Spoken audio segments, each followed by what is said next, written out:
Welcome back to the Dopesick Show. You won't get sick of. I'm Spencer. This is Sasha.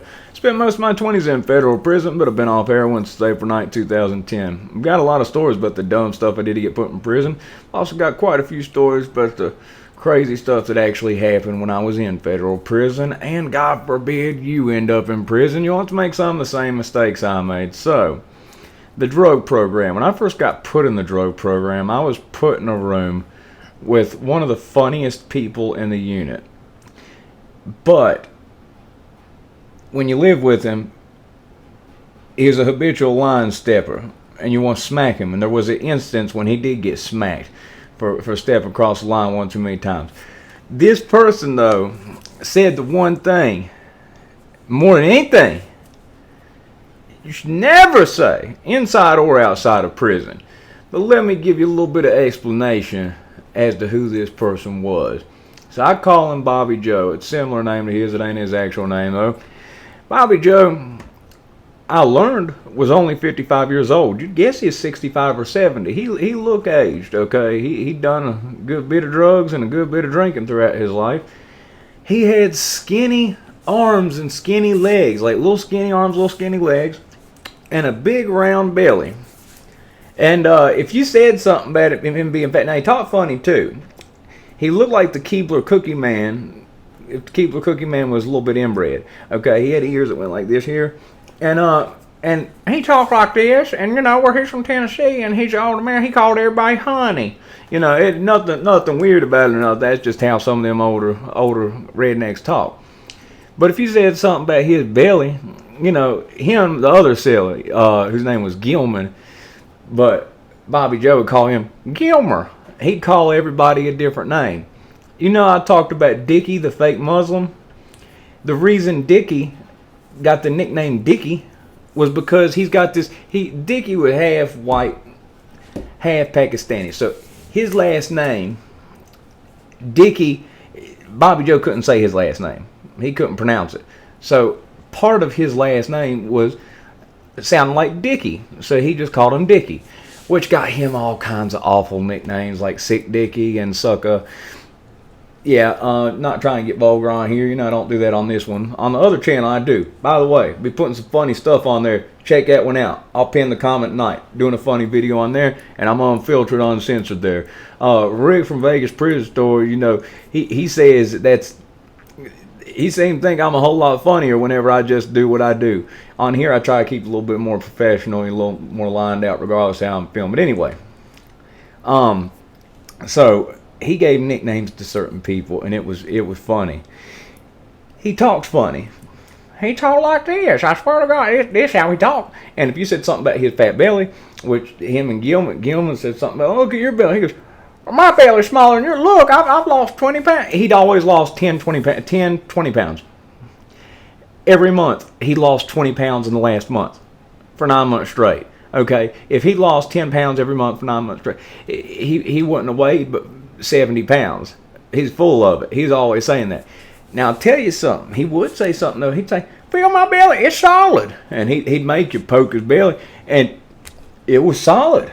I would say cirrhosis of the liver, because this belly, it looked like he had a one of them beach balls stuffed under his shirt. It looked about like he had one big round belly.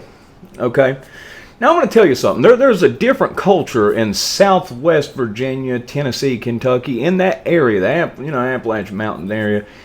And when I got pretty much told not to come back at every school in my area, I never had behavioral issues. I actually did very well in school, despite acting stupid on here quite frequently. I did well in school.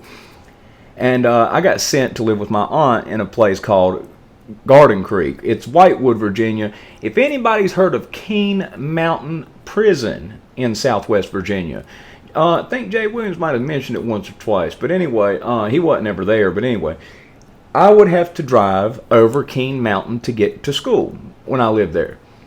Keene Mountain's a big old mountain, and there's a prison there. And it's a big prison. It's got a speed limit you can't go under. You know how speed limits you can't go faster than?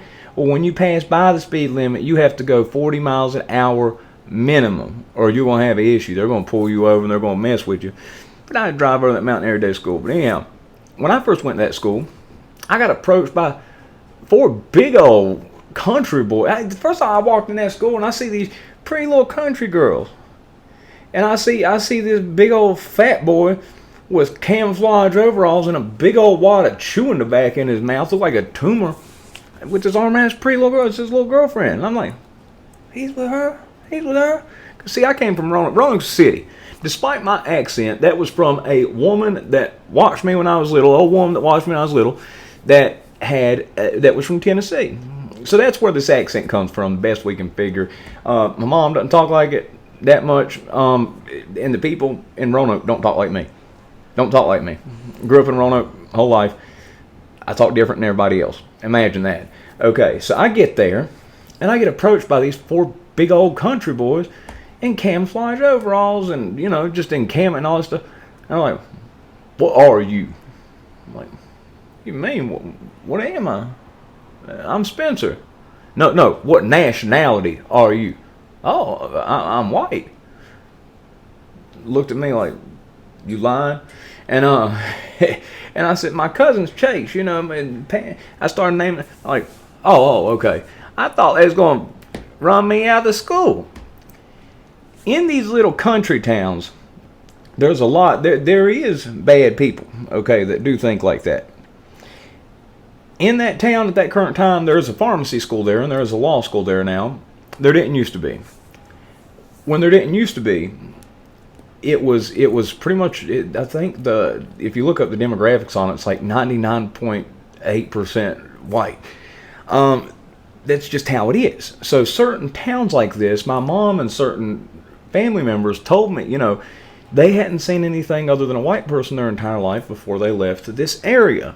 I grew up different, you know what I mean? I grew up, most of my friends are black, despite talking like I do, you know what I mean? I'm not going to try X Street or anything like that, I'm not. But a lot of my friends, black, Spanish, Puerto Rican, I mean, that's just who I hang out with everybody. That's what it is.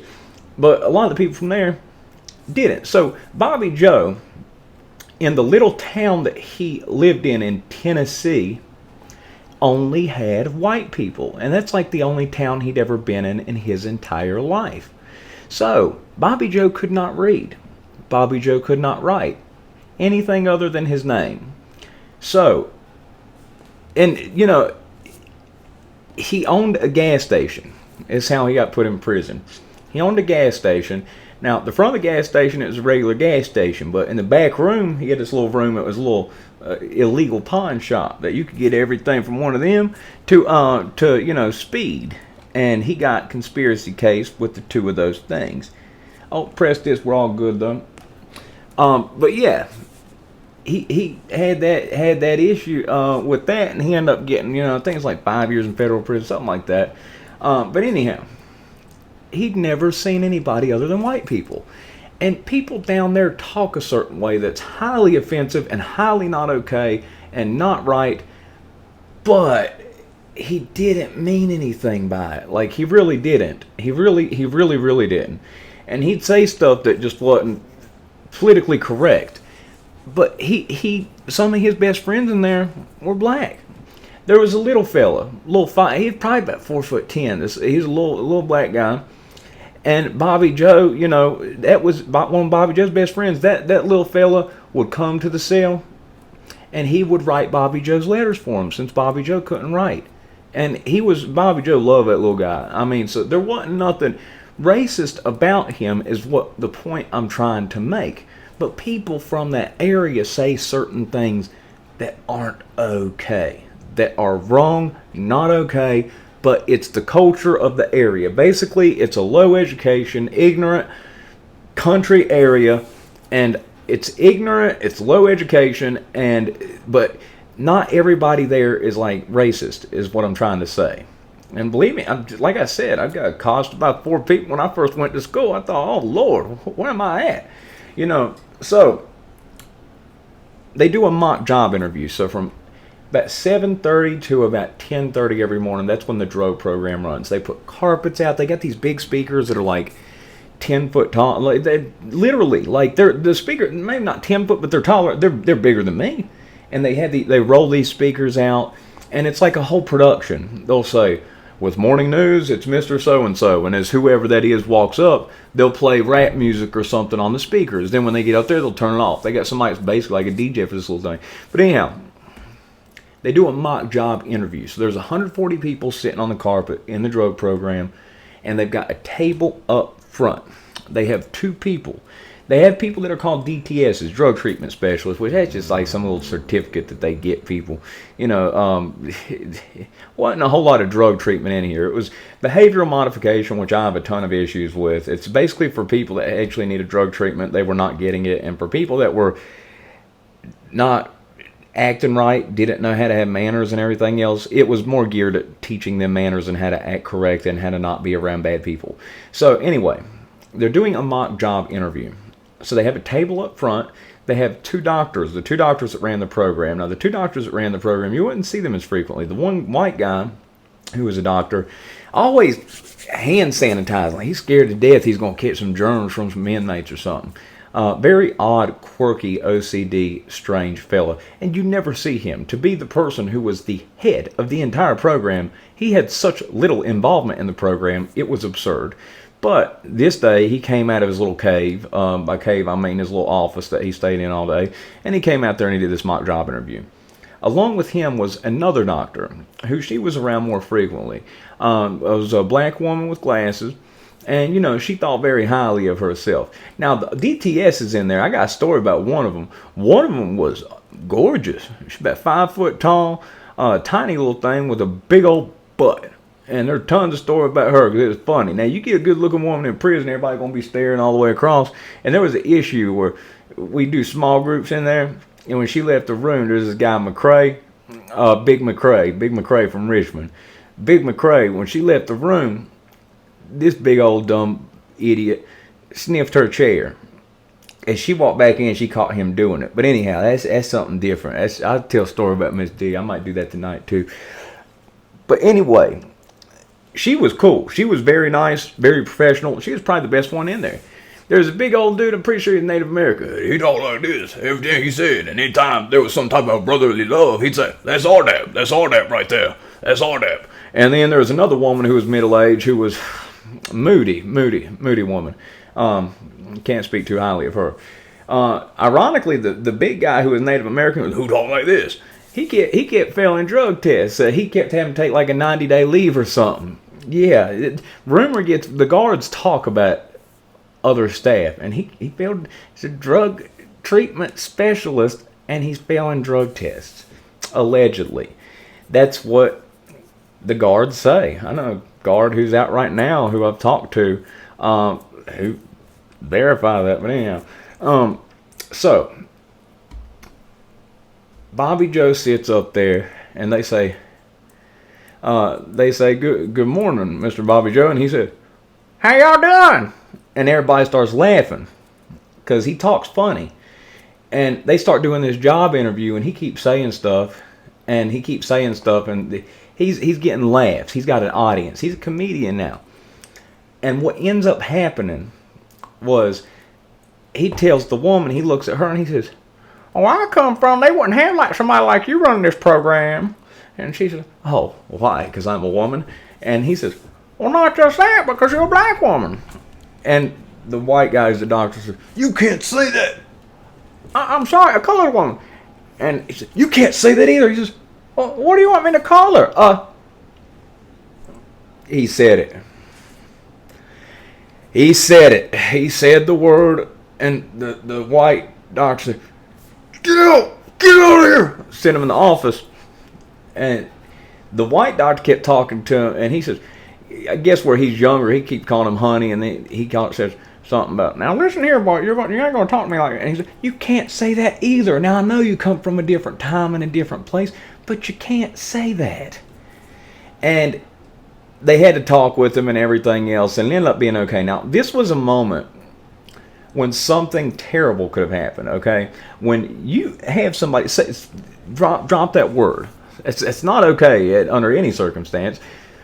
But the audience, these are gang members. People probably have bodies to their name. They could have said, screw the COs, because these COs really is mostly women. They weren't built to stop a lot of these men who honestly were giant, muscled up felons. And if they had so chosen to jump on him, it would have been an all-out war, because a lot of the white guys probably would have stood up for Bobby Joe. They would have been going at him. But everybody in the program knew Bobby Joe wasn't racist. He wasn't like that. He's just ignorant. He's just low educated. He came from a country place. So what ironically happened was everybody erupted in laughter. Everybody of every color erupted in this hysterical laughter where they were belly laughing. Now, you're not supposed to laugh, because if you laugh, they can give you these timeout chair punishments. If you do any audible noise while the program's going on, they'll make you sit in timeout chairs for an hour, called a booth. An empty chair in front of you, you have to sit in for an hour. If you make any, everybody was rolling. Everybody was rolling so hard they couldn't breathe, and and it all ended up working out. Now, Bobby Joe was funny. He'd get drunk on tomato wine and walk the yard and talk trash to chomos. And we'd have to send somebody with him out there to make sure that one chomos didn't beat him up. Because, just because they're chomos, some of these chomos, decent size, and they would fight. Some of them, a couple of them. And he'd go out there and do it. And, he wasn't really built to fight like that. So he'd have to send somebody, Sternak, DMI enforcer dude, he'd walk with him out there a good bit. And he'd laugh as Bobby Joe walked in circles talking trash. All the guys, I think it was the dudes from D.C., whenever they passed Bobby Joe, they thought he was hilarious. And there's different slang, like where different people are from. It might be DC, it might be Philly, but they say, "Hey, yeah, what up, Mo?" They say Mo. I think that's DC, because I think that's something with a town. Somebody have to tell me in comments about that. But whenever Bobby Joe passed these guys, a couple black guys passed Bobby Joe, they laugh and they go, "Hey, Bobby Joe, how you doing?" And Bobby Joe, "What up, Mo?" And they just laugh, they roll. They think he was the funniest thing. Everybody loved him. It was a unique circumstance. It was a unique thing. But it could have ended terribly bad. There's stories I have about Bobby Joe, and I will tell in the future. I've held so many of them back. The one about him getting smacked is really funny. Like I say, he's a habitual line stepper, and he's one of the funniest people that you'd ever meet. But if you had to live with him, yeah, he'd get on your nerves. Or a couple, I'll tell a story about smacking him, and another one. But anyway, if you liked the video, press the like button. If not, that's 17 minutes and 30 seconds of your life, in which you'll never get back. Sorry about not having a video yesterday. It's the first time I've done it since the very start of this channel. I have never gone a day without putting up a video, and I don't plan on doing it again. It was a very long drive back. I don't trust anybody with my dogs. I don't trust anybody to feed them. I don't trust anybody to do anything to let them out. What if they get out and I'm all that way away? I can't do it. Mentally can't do it. So what I did was I fed them an absurd amount, left some extra food out, and they left me all kinds of little presents. By presents, I mean poop. Poop all over the house when I got back. So after a 5-hour drive back, long day, everything else, yesterday I just had to take the day to myself. But anyhow, and also, just quite honestly, I've always been open and honest about this because I hope that it helps other people. I've got all kinds of ABCs, from OCD to ADD, a little bit autistic, and I am bipolar. I had a couple rough days the other day, and so sorry for being way behind on the comments. I'm terribly sorry about that. But I had a couple bad days, and it passes. I know it's going to pass, but when like if you watch me on people's lives before and you see a lot of that's an act. I'm acting, with people trying to cut up and laugh. But when I'm on the bipolar ups, it's really up. But when I'm down, I'm really down. And I keep a good face on for the camera. I can get it together for a little bit. But it was a bad couple days. It's all good now though. It's all past. That's something I know. Whenever I feel like that, I know it'll pass. And that's something else. If you got issues, something like that, ain't no problem in talking about it.